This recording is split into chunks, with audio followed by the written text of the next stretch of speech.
Hay errores que uno comete pensando que son solo negocios, solo parte del trabajo, solo otra transacción más en este mundo donde el dinero manda y el respeto se gana con miedo. Pero algunos errores te persiguen toda la vida, te despiertan en las noches, te hacen sudar frío cuando cierres los ojos. Hoy voy a contarte sobre el día que cobré piso a un vendedor ambulante, un simple güey que vendía elotes en una esquina de Guadalajara, y cómo ese acto tan pequeño, tan insignificante en mi mente de ese entonces, terminó por destruir todo lo que había construido. Porque resulta que ese vendedor no era solo un vendedor, era el hijo de alguien que yo jamás debí tocar. Antes de ver el video, dale me gusta, suscríbete al canal, activa la campanita y dime en los comentarios desde dónde estás viendo. En aquel tiempo yo ya era alguien en la organización. No el mero mero, pero sí alguien con poder, con gente a mis órdenes, con territorio bajo mi control.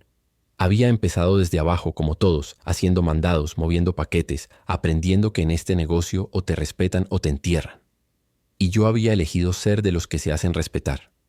Tenía una zona en Jalisco que me daba buenos números, plazas donde mi palabra era ley, negocios que funcionaban como relojito. Todo mundo pagaba su cuota, desde los que vendían drogas hasta los que ponían sus puestitos en las esquinas. Así funcionaba el sistema. Yo cobraba protección y ellos podían trabajar tranquilos. O eso era lo que yo me decía para dormir en las noches, como si fuera un servicio legítimo y no la extorsión que realmente era. Recuerdo perfectamente ese martes de julio.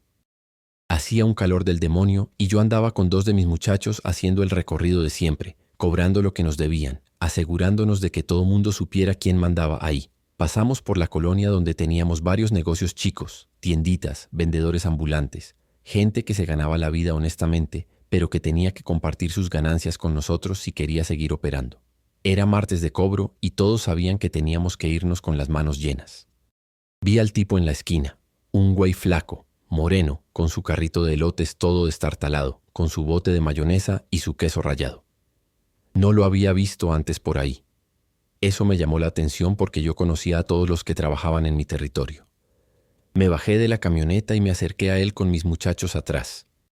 El tipo estaba sirviendo elotes a unos chavos de la prepa que se reían y platicaban sin preocupaciones, sin saber que el mundo real es mucho más oscuro de lo que ellos creían. Esperé a que terminara de atender y entonces me planté frente a su carrito. Le pregunté si sabía dónde estaba parado, si sabía que esta zona tenía dueño, si alguien le había explicado cómo funcionaban las cosas por aquí. El tipo me miró con esos ojos que he visto 1000 veces. Esa mezcla de miedo y resignación que tiene la gente honesta cuando se topa con nuestra realidad. Me dijo que apenas llevaba 2 semanas ahí, que estaba tratando de sacar para la renta y para darle de comer a su familia. Me dijo que no sabía que tenía que pagar algo, que nadie le había dicho nada. Le expliqué las reglas, tranquilo pero firme. 500 pesos a la semana por trabajar en esa esquina.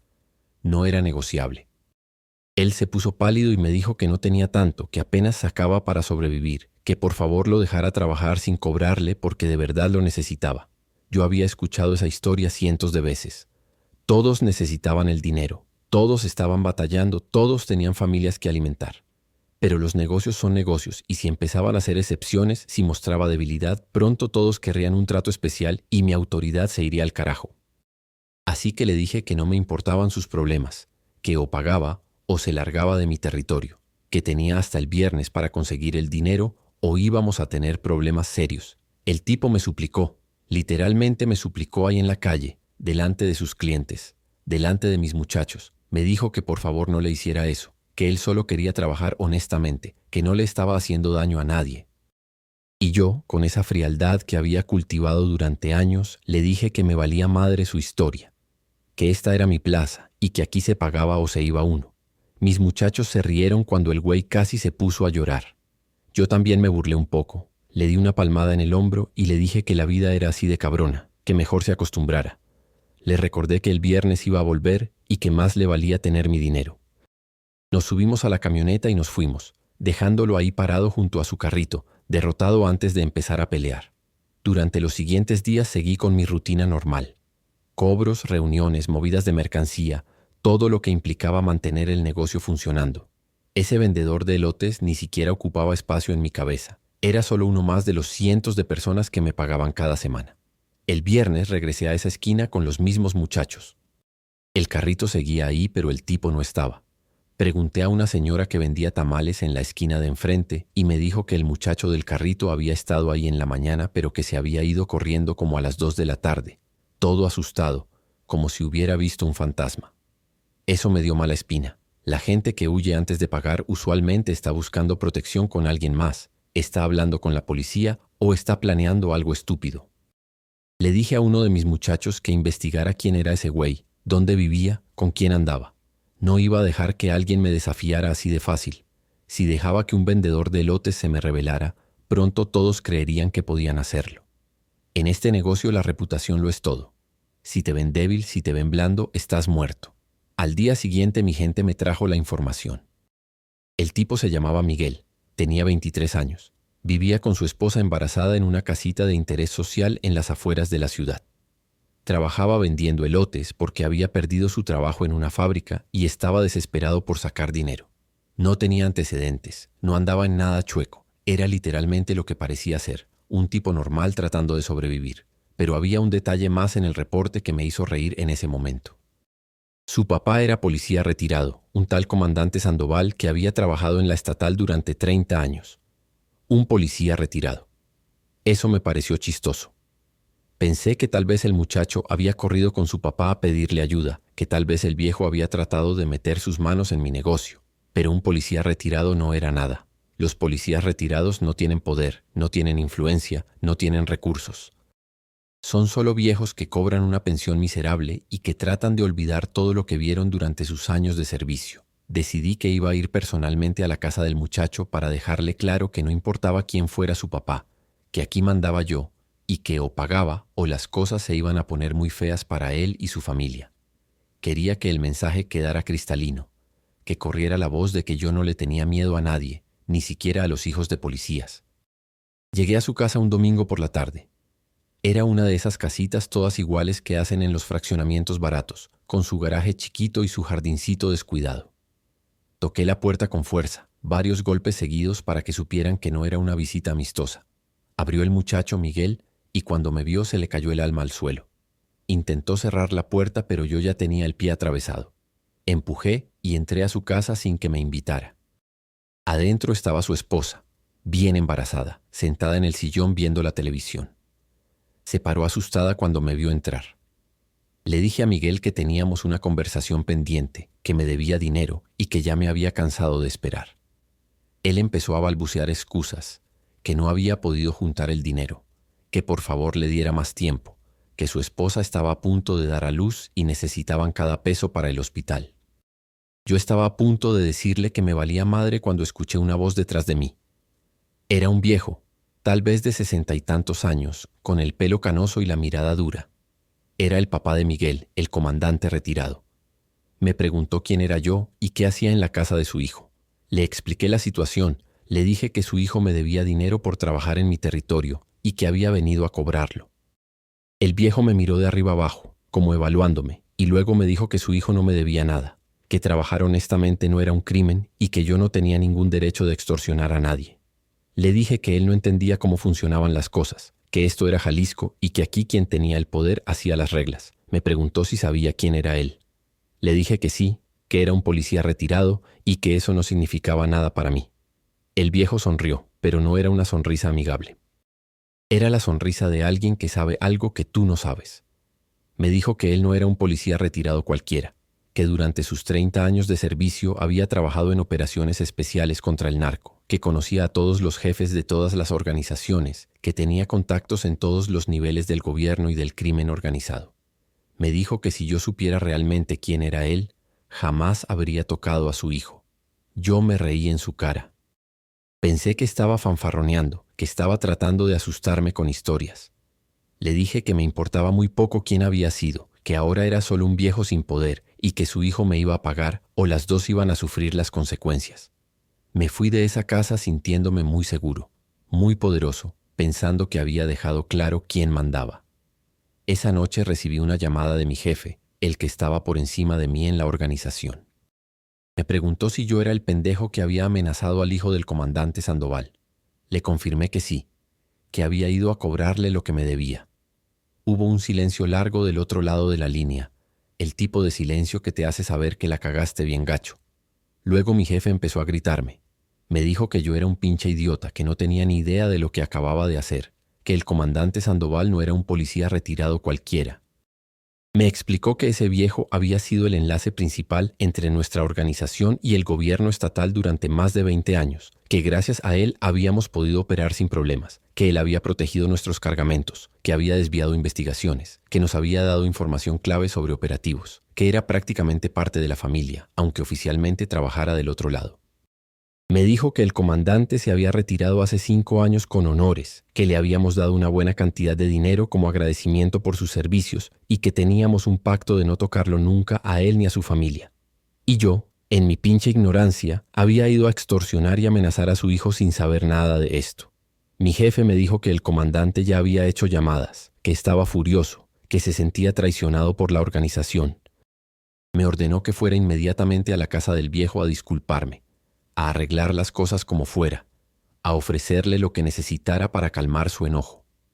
Me dijo que si no arreglaba esto, si el comandante decidía vengarse o hablar con las personas equivocadas, todos íbamos a caer, que él tenía suficiente información guardada para mandar a la cárcel a media organización, que conocía ubicaciones de bodegas, nombres de políticos que trabajaban con nosotros, rutas de distribución, todo. Sentí que el piso se abría bajo mis pies. Todo ese poder que creía tener, toda esa autoridad se evaporó en segundos. Yo era solo una pieza pequeña en un juego mucho más grande, un juego cuyas reglas ni siquiera conocía completamente. Había pensado que era intocable, que podía hacer lo que quisiera en mi territorio, y resulta que había ido a joder precisamente a la única familia que debía respetar. Me subí a mi camioneta y manejé de regreso a esa casa, pero ahora con un miedo que nunca había sentido.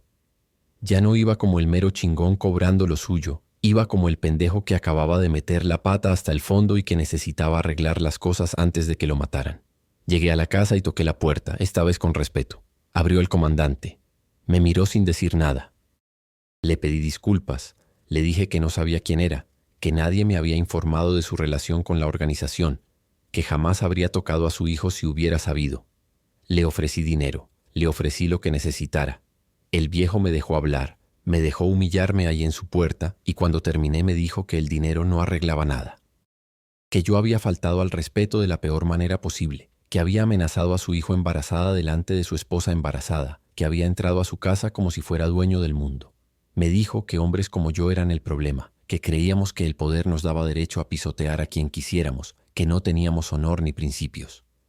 Me explicó que él había trabajado con la organización porque entendía que era un mal necesario, que era mejor tener control y orden que dejar que el caos se apoderara, pero que siempre había puesto límites, que nunca había permitido que se lastimara a gente inocente, que siempre había protegido a las familias. Y ahora yo había roto esa regla con su propia familia. Me dijo que iba a pedir mi cabeza, que iba a llamar a los jefes verdaderos de la organización y que me iban a quitar de en medio. Que tal vez no me mataran, pero que definitivamente mi tiempo de poder se había acabado.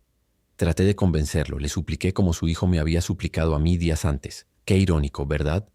El cazador convertido en presa. Pero el viejo no se ablandó.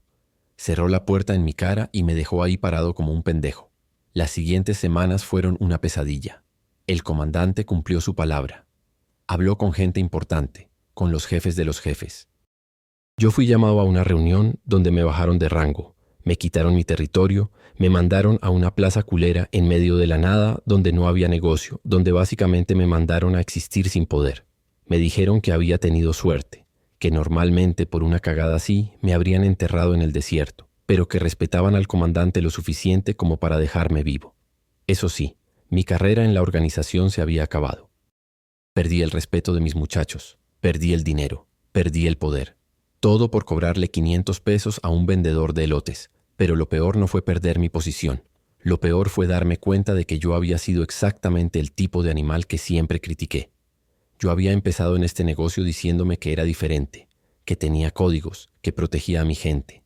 Y al final resultó que era solo otro abusivo más extorsionando a un pobre güey que solo quería dar de comer a su familia. Me convertí en lo que más odiaba. El comandante tenía razón. Yo no tenía honor, solo tenía poder, y cuando ese poder se fue, no quedó nada, ni respeto, ni lealtad, ni propósito. solo un cascarón vacío de lo que alguna vez fui. Pasaron los meses y yo seguí en esa plaza olvidada, haciendo trabajos de mierda, siendo el hazmerreír de la organización. La historia de cómo el pendejo había amenazado al hijo del comandante Sandoval se convirtió en leyenda, en el ejemplo perfecto de lo que no debes hacer si quieres sobrevivir en este mundo. Yo me volví paranoico, pensando que en cualquier momento alguien vendría a ajustar cuentas, a terminar lo que el comandante había empezado. Empecé a tomar más, a dormir menos, a ver enemigos en todas partes. Mi familia se alejó de mí, mis amigos dejaron de contestar mis llamadas. Me quedé solo, como se quedan todos los que eligen este camino. Porque al final la soledad es el precio que todos pagamos. El dinero se va, el poder se evapora, pero la soledad se queda para siempre. Un día, como 2 años después de todo ese desmadre, escuché que el hijo del comandante, Miguel, había puesto su propio negocio, una taquería pequeña pero exitosa en una buena zona de Guadalajara. Me enteré de que el viejo lo había ayudado con el capital inicial, que el muchacho estaba trabajando honestamente, sacando adelante a su familia, criando a su hija que ya había nacido. Él había seguido adelante con su vida, había superado el miedo y la amenaza que yo representaba, y ahora estaba construyendo algo real, algo legítimo. Y yo seguía aquí, pudriéndome en mi propia amargura, sin futuro, sin esperanza. Él era libre y yo estaba preso, aunque no tuviera barrotes. Preso de mis decisiones, preso de mi pasado, preso de este mundo de mierda que elegí. ¿Sabes qué es lo más cagado de todo? Que yo pude haber sido como él. Pude haber elegido el camino difícil pero honesto. Pude haberme ganado la vida sin tener que pisotear a otros. Pero elegí el dinero fácil, elegí el respeto que se gana con miedo, elegí el poder que se construye sobre el sufrimiento ajeno. Y ahora estoy aquí, contándote esta historia, esperando que alguien aprenda de mis errores. Porque cobrar piso a ese vendedor ambulante no fue solo un error de negocios. Fue el momento en que el universo me enseñó que no soy tan chingón como creía, que hay consecuencias para todo, que el karma existe aunque no creas en esas mamadas. El comandante Sandoval me quitó todo sin tener que dispararme un solo balazo. Me enseñó que en este mundo hay personas que tienen más poder del que puedes ver, que las conexiones y el respeto real valen más que cualquier cantidad de pistoleros o dinero. Me enseñó que cuando faltas al respeto a las personas equivocadas, cuando cruzas líneas que no sabías que existían, el castigo puede ser peor que la muerte. Porque morir es fácil. Lo difícil es vivir sabiendo que te convertiste en un perdedor, en un chiste, en una advertencia para otros. Ahora vivo escondido en un pueblito de mierda con lo justo para sobrevivir, viendo por encima del hombro todo el tiempo. La organización se olvidó de mí hace tiempo. No represento una amenaza ni un valor. Soy solo un fantasma de lo que pude haber sido. A veces pienso en Miguel y en su taquería. Me pregunto si todavía se acuerda del güey que lo amenazó, si todavía tiene pesadillas conmigo. Probablemente no. Probablemente ya superó eso y siguió con su vida, mientras que yo sigo atrapado en ese momento, en esa decisión estúpida de cobrarle 500 pesos que me costó todo. Esta vida que elegí no me dio nada más que dolor, pérdida y arrepentimiento. Pensé que iba a ser rico, poderoso, respetado. Y terminé siendo pobre, débil y despreciado. Pensé que iba a construir un imperio y terminé mendigando entre las ruinas de mi propia estupidez. Si pudiera regresar el tiempo, si pudiera volver a ese martes de julio cuando vi al muchacho con su carrito de elotes, simplemente pasaría de largo. Le dejaría trabajar en paz. Porque esos 500 pesos me costaron millones, me costaron mi posición, me costaron mi futuro, me costaron mi dignidad. Y lo peor es que ni siquiera los llegué a cobrar. Así que si estás viendo esto y estás pensando que la vida fácil del narco es atractiva, que el dinero rápido y el respeto que dan las armas valen la pena, déjame decirte que estás bien pendejo. Esta vida solo ofrece 3 finales: muerto, preso o escondido como rata. No hay finales felices aquí. No hay retiros dorados ni familias esperándote con los brazos abiertos. Solo hay traición, violencia, paranoia y al final la nada. Yo creí que era diferente, que podía jugar este juego y salir ganando. Y mira dónde terminé, arruinado por cobrarle a un vendedor de elotes, por no saber cuándo parar, por no reconocer que hay límites que no se deben cruzar, por creer que el poder me hacía invencible. El crimen no compensa, nunca lo hace. Te da un momento de gloria pero te roba toda una vida. Te da dinero pero te quita el sueño. Te da poder pero te convierte en esclavo del miedo. Y cuando todo se derrumba, cuando pagas el precio de tus decisiones, te das cuenta de que no valió la pena. Nada de eso valió la pena. Cada peso que gané lo pagué con mi alma. Cada día de poder lo pagué con años de miseria. Y ahora estoy aquí, compartiendo mi historia, esperando que alguien sea más inteligente que yo, que alguien elija el camino correcto antes de que sea demasiado tarde.